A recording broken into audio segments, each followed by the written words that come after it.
Bonjour, aujourd'hui je suis avec Erwan et avec Pili et nous allons parler d'un grand kiff, un des plus grands kiffs de ce début d'année, Journey. Bienvenue dans Extra Life.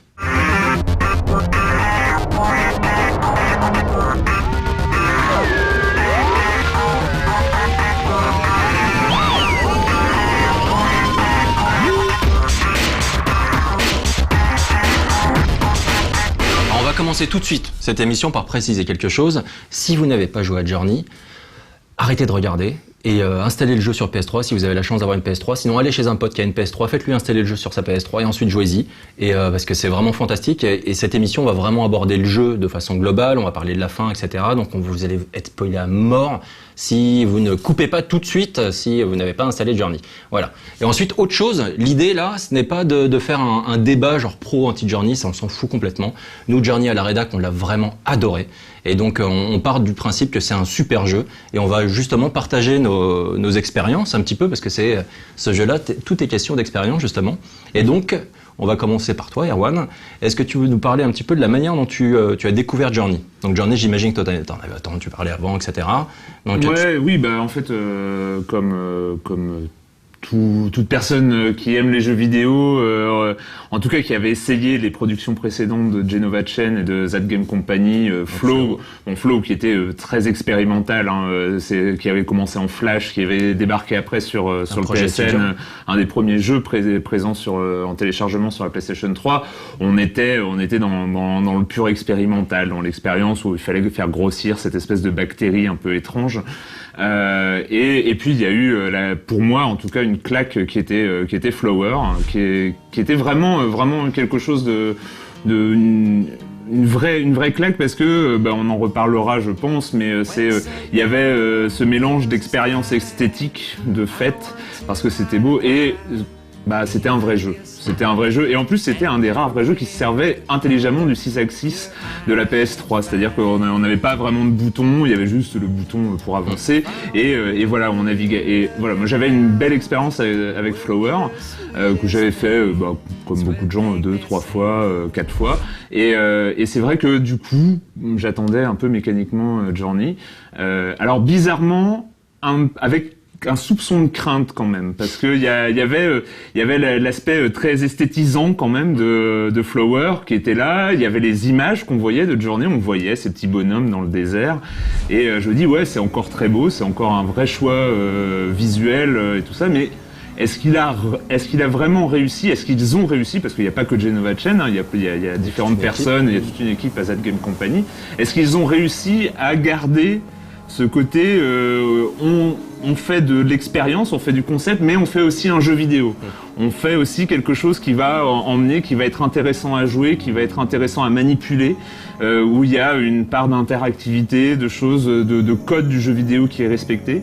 Et donc voilà, j'y allais un petit peu au ralenti. Bon, un ralenti quand même.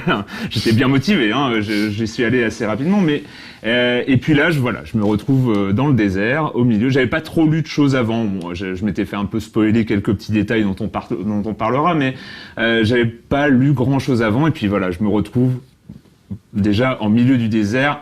Où est-ce qu'on va? Où est-ce qu'on va déjà? Dans quelle direction on va? Qu'est-ce qu'on fout là? Et dans quelle direction on va? Et c'est là où on finit par aller dans la bonne direction, et puis on se dit je vais toujours aller dans la bonne direction parce qu'il y a toujours un truc visuel, un truc qui te dit c'est par là. Mais il n'y a pas de flèche, il n'y a pas de grande flèche, va par là et tout ça. Il n'y a pas de touche avec. T'étais vraiment, t'es accompagné, genre à plein de moments la caméra t'indique, il y a des sortes de panoramas, genre la caméra s'approche, te montre des choses. Et toi, moi je trouve personnellement, par exemple, on est plus accompagné dans Journey que dans Flower. Bizarrement. Flower, t'avais kiffé aussi ou pas? Oui, énormément, ouais. Mais je trouve que justement dans Flower, il fallait qu'on découvre un environnement ouvert et donc faire des choses dans des maps, dans la map différentes choses, dans des lieux différents, alors que là on a bizarrement un instinct qui nous amène toujours vers le même endroit. C'est instinctif, c'est ça qui est une des premières composantes magiques de Journey, c'est que on a l'impression qu'il parle à notre instinct. Il nous explique rien, il parle à quelque chose, une sorte de sixième sens qui nous dit ça doit être par là. Ouais, qui est symbolisé par une montagne. Par ailleurs.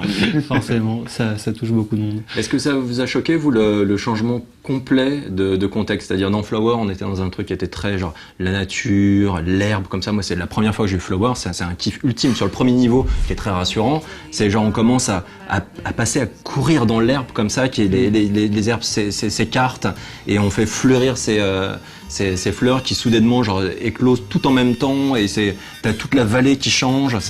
Et là, paf, dans Journey, on se retrouve dans un désert, quoi. Contrairement à Erwan, moi j'ai pas du tout été spoilé avant, j'ai vu aucune image, je suis vraiment venu complètement nu dans le jeu. Ah, c'est bien ça. Et je me suis retrouvé tout de suite dans cet univers de That Game Company, justement vis-à-vis de Flower, c'est que je me suis retrouvé dans un endroit où finalement on n'expliquait pas ce qu'on devait faire dans le jeu. Et c'est à peu près la même chose dans Flower, on nous explique qu'il faut bouger la manette pour voler, etc. Mais on nous dit pas vraiment d'appuyer sur tel ou tel bouton. Et je me suis retrouvé exactement dans ce même environnement, donc j'ai pas du tout été ennuyé enfin, je m'attendais à rien de spécifique, j'ai juste été, je me suis retrouvé en terrain connu quelque part, okay. Justement, après avoir fait Flower, vraiment. Toi, t'avais pas l'occasion donc auparavant de discuter avec des développeurs, parce que moi j'avais rencontré un développeur donc à l'E3.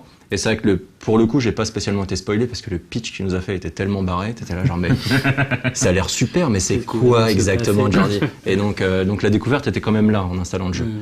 Et moi, ce que je trouve intéressant aussi dans Journey, c'est qu'il t'explique quand même un petit peu les boutons. Ce qu'il t'explique pas, c'est l'objectif. C'est ce qu'il faut faire.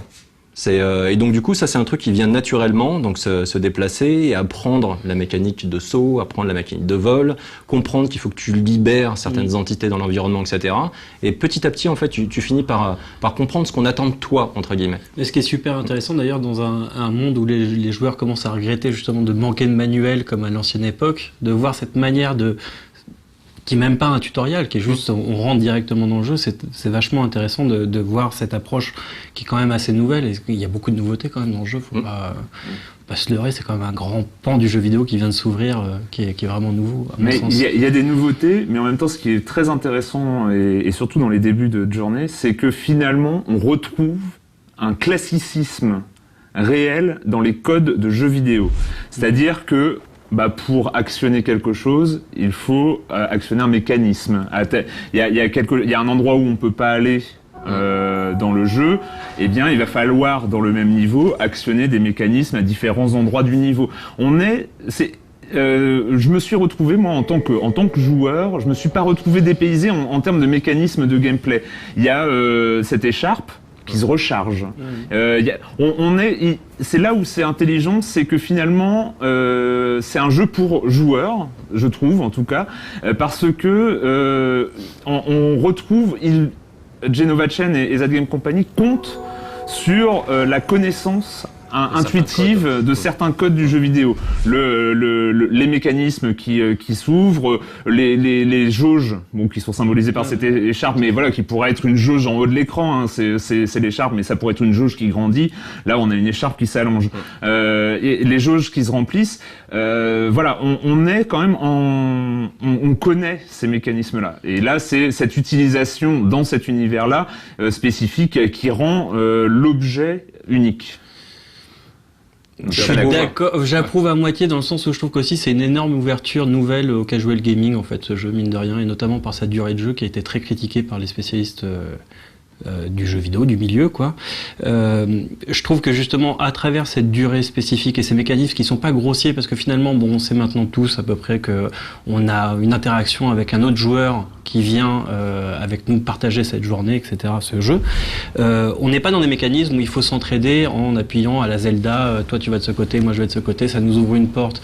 Ça reste quand même des mécanismes qui sont ouvrables de par soi-même uniquement, et on peut complètement traverser le jeu sans avoir besoin de l'aide de qui que ce soit, alors que pourtant elle est primordiale cette aide dans le déroulement de ce jeu.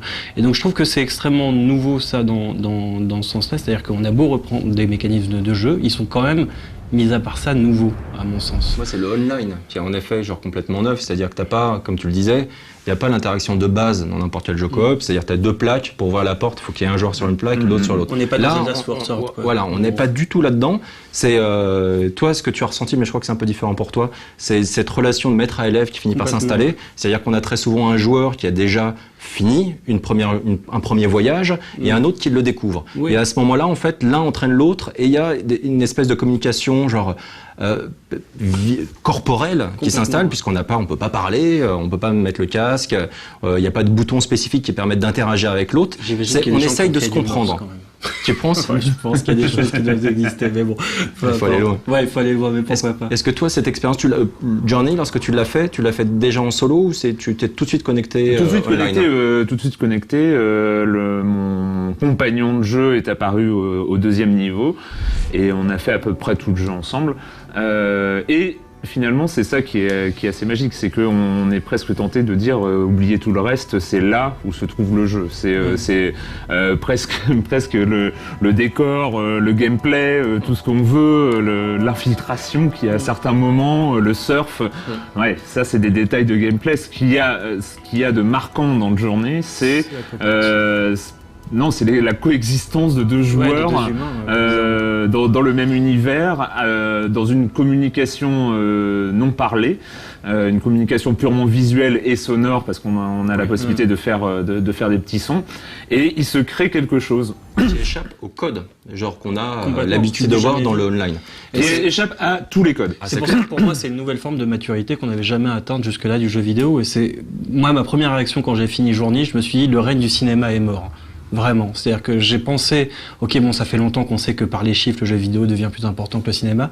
Mais là, je me suis senti pour une fois face à un objet où je me suis dit, le cinéma ne pourra jamais le retranscrire, qui est donc le média le plus à la mode en ce moment. T'as ça quand même, bon, pour moi, genre l'expérience de salle. C'est-à-dire quand tu vas voir un Terrence Malick, par exemple, tu vas voir la ligne rouge, t'es dans ta salle, tu te prends ta grosse claque et tu sens les gens autour de toi qui vibrent de la même façon. Je suis pas là pour renier le cinéma ou ce qu'on peut sentir émotionnellement à travers le cinéma.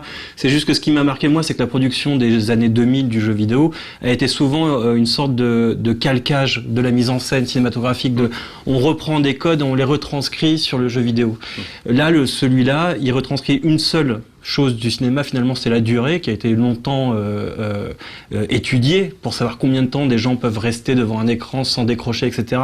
Et c'est pour ça que pour moi, Journée, la durée de vie même du jeu est une grande force et non pas une critique qu'on peut faire.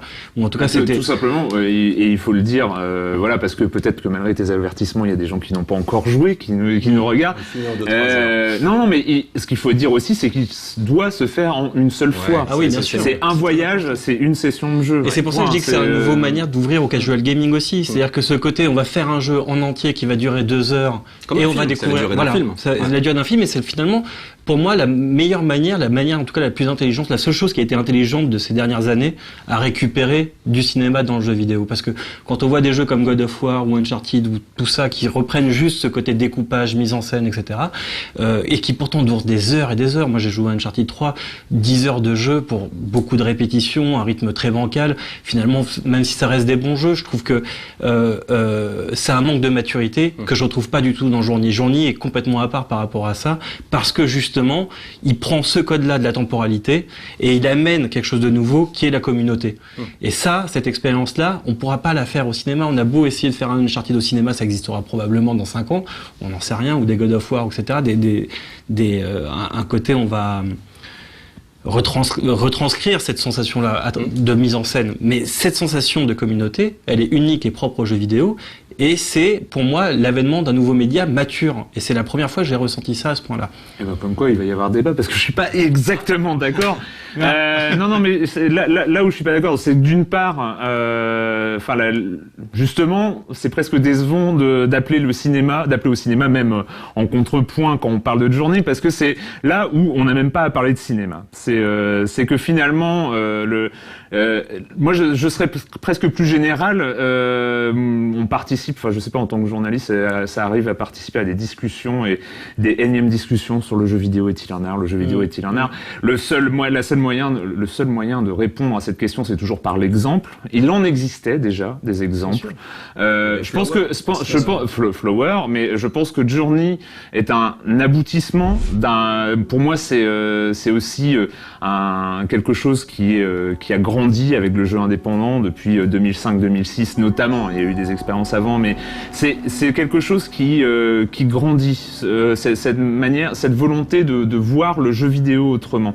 Et je trouve que Journey amène la preuve que le jeu vidéo, là-dessus je suis d'accord, est mature, mais je vais essayer de retrouver le fil de ma pensée. C'est pas facile avec ce genre de débat, mais c'est que je trouve qu'il y a juste, je suis pas persuadé que ce soit une marche, c'est une œuvre. Je suis pas persuadé que ça va donner. Enfin, quand tu dis une marche, ça voudrait dire qu'il y a un avant, un après. Moi, je pense que pour moi, à la limite, ce que ça montre, c'est que aujourd'hui, ce que ça montre, ce que ça continue de montrer, parce qu'il y en avait d'autres. Aujourd'hui, il y a des artistes dans le jeu vidéo.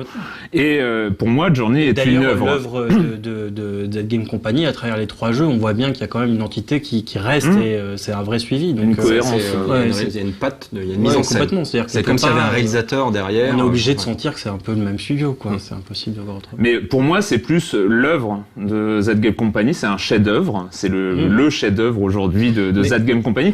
Après, je ne pense pas que, j'ai pas du tout envie de voir naître des Journey-like. Ouais, non, mais ça, c'est mais je trouve que c'est très très difficile. Ce qu'il a fait est d'une complexité sous une apparence très très simple. Hein. Voilà, on rappelle un personnage, enfin 2 personnages dans des décors hyper minimalistes, magnifiques, mais pas magnifiques par leur ampleur, mais quand même on est dans des décors minimalistes. Cette interaction très subtile entre 2 personnes. Alors je me demande comment a été fait le bêta-test du truc, parce que ce qu'il faut bien se rendre compte, c'est que moi, je sais pas qui est la personne avec qui j'ai fait mon premier voyage et qui a été une expérience phénoménale. Ça se trouve, c'est ce gamin que je déteste dans Call of Duty. Ça se trouve, c'est les mecs qui t'insultent au casque quand tu rates un tir dans Battlefield 3. Ça se trouve, c'est ces crétins-là que tu supportes pas, ces gamers compulsifs de FPS qui hurlent sur le Xbox Live Arcade, sur le Xbox Live, et ça se trouve, c'est lui. Ça se trouve, c'est lui qui était en train de m'accompagner dans le journée, mais par ce design d'une subtilité complètement dingue, bah voilà, cette même personne a été capable de faire une expérience quand même humaine, une expérience visuelle, une expérience sensorielle avec moi pendant 3 heures, 2-3 heures, et je pense qu'on est face à un truc hyper complexe. J'arrive toujours pas à déconstruire le mécanisme qui aboutit. Ce qui est super rigolo en plus, c'est qu'on est sur un thème hyper complexe, mais sur un thème déjà éculé, finalement, quel que soit le média qui a été utilisé.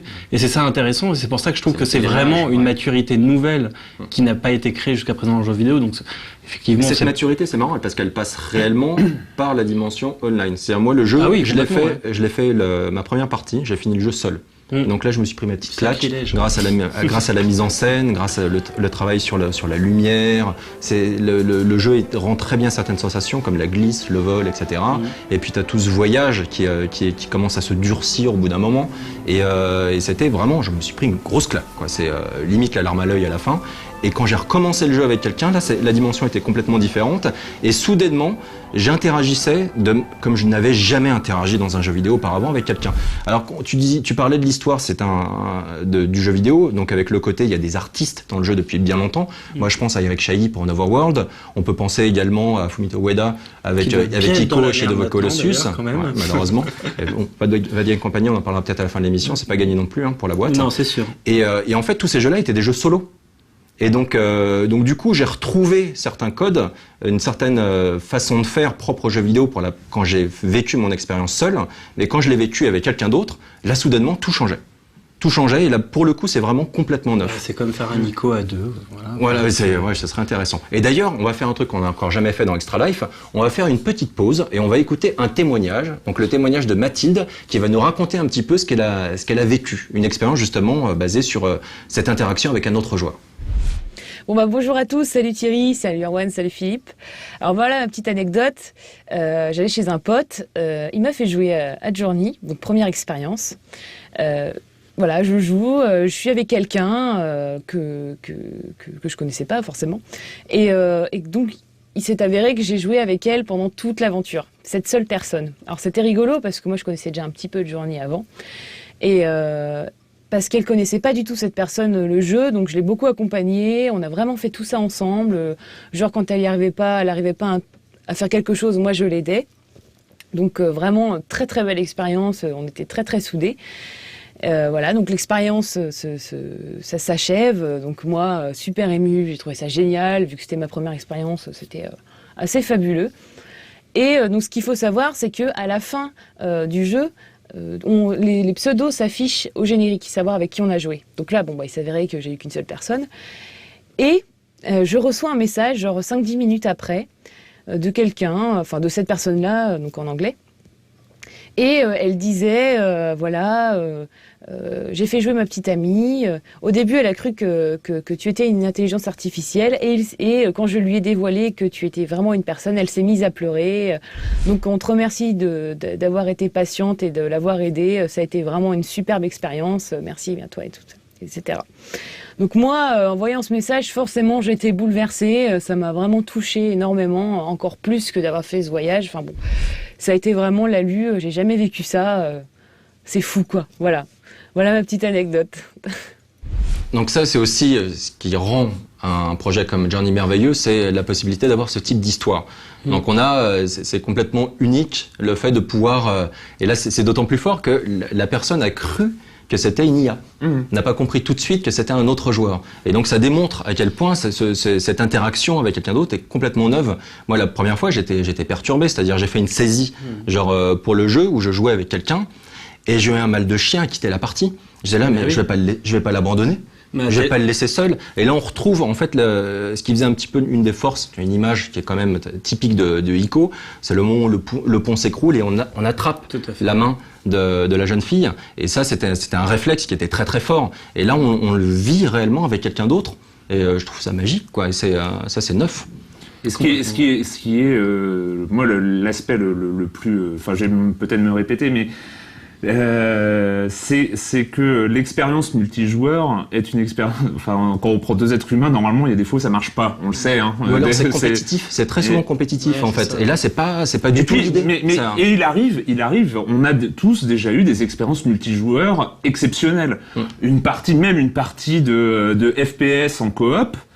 Si on tombe exactement sur les bons joueurs, où on a une osmose qui se passe dans l'équipe, on a des expériences extraordinaires en FPS. Sauf que, s'il y a une personne qui fait pas ce qu'il faut au bon moment, si il y a une communication qui passe pas, si il y a quelqu'un qui est pas dans le même état d'esprit, paf, ça passe plus. Et là, il y a ce truc où presque l'entente est prévue dans le gameplay. Tout à fait, parce que ça rentre dans la narration, finalement. Et c'est la première fois aussi qu'on voit ça, parce que jusqu'à présent, c'était effectivement, comme tu dis, un FPS, donc on a un objectif qui est fixé, etc. Là, on est ou quelqu'un qui est déjà dans le secret et qui fait découvrir à l'autre, ou l'inverse, etc. Mais c'est dans le cadre d'une narration spécifique, et ça aussi, c'est complètement nouveau, à mon sens. Complètement. En fait, tu parles de FPS, on peut parler aussi de MMO. Et donc très souvent, le MMO, donc c'est du jeu de rôle, donc en ligne. Et donc dans le jeu de rôle, il y a la dimension roleplay qui est souvent mise de côté. Et là, en fait, avec Journey, en nous enlevant tous les moyens de communiquer avec l'autre joueur, on est automatiquement dans le roleplay. On joue le rôle qu'on nous a attribué, donc celui de ce pèlerin qui est seul et qui essaye d'avancer et qui va aller jusqu'au bout de son voyage. Et donc qui sera accompagné par quelqu'un, et on est obligé en fait de respecter les intentions des développeurs parce qu'ils nous ont enlevé tout moyen de faire autrement. Et je trouve que c'est intéressant. Et ce qui est aussi intéressant dans le Journey, c'est que c'est un jeu vidéo qui fait partie de son histoire du jeu vidéo. Journey n'aurait pas pu apparaître il y a 5 ans, n'aurait pas pu apparaître il y a 10 ans. Journey a hérité de l'histoire du jeu vidéo. On n'est pas... Genova Chen va pas faire comme un autre designer français qu'on connaît qui va dire tout le reste du jeu vidéo c'est de la merde, il y a que mes œuvres à moi je suis un auteur. Il hérite du jeu vidéo. Il assume son héritage. Comme je disais, il y a des mécanismes de jeu vidéo. Il y a des scènes. On est dans du SSX quand même. Complètement. C'est même la sensation de glisse. Ce que je dis dans la critique est mieux rendu que dans SSX. Oui, mais on est dans un vrai kiff de SSX, d'accord. Mais là où pour moi ça ouvre encore plus que tous les jeux, c'est qu'on est toujours dans cette curiosité de la fin de ce voyage-là et qui ça fait appel à tout le monde, que ce soit un gamer ou pas. Et ça aussi, c'est bien sûr. Mais complètement. Mais ce que je veux dire, c'est qu'il hérite. Enfin, il assume cet héritage. Journey, c'est un jeu de 2012, mais qui est la suite de 40 ans d'histoire du jeu vidéo. On est vraiment dans dans un jeu, dans la continuité du jeu vidéo. Et ça, c'est une œuvre. Et voilà, le jeu vidéo permet de faire ça aujourd'hui. C'est là-dessus, c'est assez. Et c'est ultra rassurant. Ah oui, mais on va s'écouter un autre petit témoignage pour vous montrer à quel point le jeu est fantastique. C'est que même les bugs deviennent poétiques. Oui, il y a quelque chose qui m'est arrivé. Il y a eu un bug. En fait, ce qui est important dans le journée, c'est la relation qu'on entretient avec l'autre joueur qui est en ligne. Et ça faisait plusieurs niveaux que je faisais d'affilée avec un joueur. On avait vraiment établi limite un système de communication. Quand il y avait quelqu'un qui voyait quelque chose, on allait le rejoindre. Il y avait vraiment un échange qui se faisait. Et on allait bientôt passer à un niveau suivant qui se passe en fait dans les sous-sols. Et juste avant de passer la porte, on visitait la zone et jusqu'à un moment où on voit une petite surface rocheuse, on se dit on va essayer de monter, voir il y a peut-être quelque chose de caché. Et d'un coup, je vois plus mon partenaire. Et je me demande où est-ce qu'il est, comme ça je commence à chercher, à l'appeler avec les petites bulles, là, pouic. Et au loin, je vois sa petite loupiote. Et je fais, mais où est-ce qu'il est? Je le vois pas physiquement. Et en fait, il était passé à travers la roche. Et donc, il était bloqué. Et pendant plus de 5-10 minutes, on essayait de chercher, je le voyais se déplacer parce qu'il faisait son petit cri, donc on le voyait à travers la roche, mais je le voyais pas lui physiquement. Donc on le voyait essayer de grimper, machin, on essayait de trouver un moyen de refaire un bug pour le faire ressortir. Et au bout d'un moment, on s'est rendu compte que c'était fichu, ça marchait pas. Et ça a été un déchirement quand je me disais je vais avancer, je vais passer au niveau suivant, je serais obligé de le laisser là. Et je le voyais au loin en train de limite les petites bulles, ça faisait comme s'il pleurait. Moi je lui répondais au loin oui. C'était vraiment un déchirement, un vrai déchirement de passer à un niveau suivant et de le laisser là quoi, en plan. Donc là, c'est quand même une anecdote magnifique qui permet de comprendre à quel point Journey est un titre différent. Et maintenant, on va parler un petit peu de nos expériences à nous. Vous, comment vous avez ressenti cette fin? Puisqu'on vous a prévenu, on va spoiler. Genre, la toute fin, les dernières secondes. Le moment où tu grimpes et que t'avances comme ça, genre difficilement, et tu t'es dans le blanc total, et soudainement, tu tombes. Moi, je l'ai vécu bizarrement la première fois parce que j'ai pas vécu. J'ai vécu comme, on va dire, un professionnel du jeu vidéo, que c'est mon boulot. T'avais le recul. Non, mais j'avais une banane. Je me suis dit, oh putain, qu'est-ce qu'il est en train de faire? Qu'est-ce qu'il est en train de faire avec cette fin-là? Qu'est-ce qu'il nous fait? Alors oui, peut-être si j'avais été joueur sans cette volonté d'analyser le truc dans le contexte du jeu vidéo, ça m'aurait vraiment troublé et je ressentais cette émotion-là, mais cette émotion-là me faisait sourire à un point, j'étais là, waouh! Ah ouais, il y a un truc j'avais l'impression de vivre une étape presque du jeu vidéo en live et j'étais trop content pour le jeu vidéo presque. Enfin, c'était une émotion très étrange là-dessus. Moi, c'était ma prise de conscience parce que je trouve que ce genre de fin, on l'a déjà eu avec Shadow of the Colossus, par exemple, qui reprend exactement le même mécanisme. Mais le fait d'être accompagné, c'est complètement décuplé. Alors, j'avais l'impression d'être dans une sorte de Derzusa, là, tu vois, en train de braver le froid et les éléments, et puis en même temps d'être dans le Seigneur des Anneaux, en train de gravir cette montagne sans fin. Et puis, ce côté, j'ai déjà vu cette fin, mais là, il y a une chose complètement nouvelle, et j'ai mis tout ça ensemble. Je me suis dit, mon Dieu, c'est un nouveau truc qui s'ouvre, et ça va être énorme. Est-ce que vous voyez comment, vous, maintenant, on va conclure l'émission, l'après Journey? Donc, sachant qu'aujourd'hui, donc vous le savez maintenant, donc Vadget Company, visiblement, c'est un studio qui explose. Donc, et Kelly Santiago, qui était la cofondatrice du studio, est partie. Donc a priori, il y a un certain nombre de designers qui sont partis également. Genova Chan va se retrouver un petit peu seul. Le deal avec Sony se termine. Donc il faut savoir comme Journey, c'est pas que Vadgame Company, il y a aussi le studio de Santa Monica de Sony qui a apporté énormément de choses, qui fait que l'expérience est si agréable. C'est du 60 images par seconde, les effets, la mise en scène, c'est fluide, c'est magnifique. Tout ça, ça nous emporte. Et l'air de rien, c'est de la technique derrière. Et ces outils-là, ce moteur-là, potentiellement, ils l'ont plus. Donc là, tu disais, tu avais peur des Journey-like, mais je pense que là, pour le coup, Vadgame Company pourrait plus faire de Journey aujourd'hui. Après, il y en aura d'autres. Je pense que Journey est aussi, je vais encore me répéter pour la deuxième fois, mais c'est qu'une étape, c'est une belle étape. Pour moi, Journey, c'est dans la continuité de Braid, c'est dans la continuité de Minecraft, c'est dans la continuité de ces jeux qui ont un propos, Minecraft a un propos presque dans c'est dans la continuité de ces choses-là qui font penser, et même presque dans la continuité de ces projets Kickstarter qui se balancent, Double Fine qui lève 3 millions de dollars, parce que les joueurs ont aussi envie de faire confiance à des créateurs, avoir des œuvres non marketing, de jouer à ces œuvres-là. Et je pense que, parce qu'il faut aussi le dire, Journey est un succès commercial. Journey s'est vendu énormément, continue à se vendre. Ça a été la plus grosse performance sur le PSN. Donc voilà, et on est en train de parler de jeux poétiques, d'expériences, esthétiques, etc. Mais c'est un succès commercial. Ça veut dire que le public est là. Et ça veut dire que le public est là. Et là, qu'il y a un nouveau public aussi. Et ça, je pense que c'est important, parce que moi, je connais plein de gens qui en ont parlé à leurs parents et qui maintenant, leurs parents, pour la première fois, veulent jouer. Et ça dépend aussi de cette durée de vie nouvelle. Et je pense que cette durée de vie, par contre, ça va devenir une forme de standard, comme une sorte de court-métrage du jeu vidéo. En tout cas, je l'espère. En même temps, sur des titres PSN disons à moins de 15 €, ça se comprend. Enfin, c'est quelque chose qui est pas non plus rébarbatif. Moi, je pense que c'est le point fort de ce jeu. Hein. C'est pas un point faible, loin de là. Quoi. Non. Et je pense que c'est une mauvaise idée de se dire que un jeu vidéo maintenant doit être déterminé par sa durée. Je crois que c'est un vieux truc de gamer.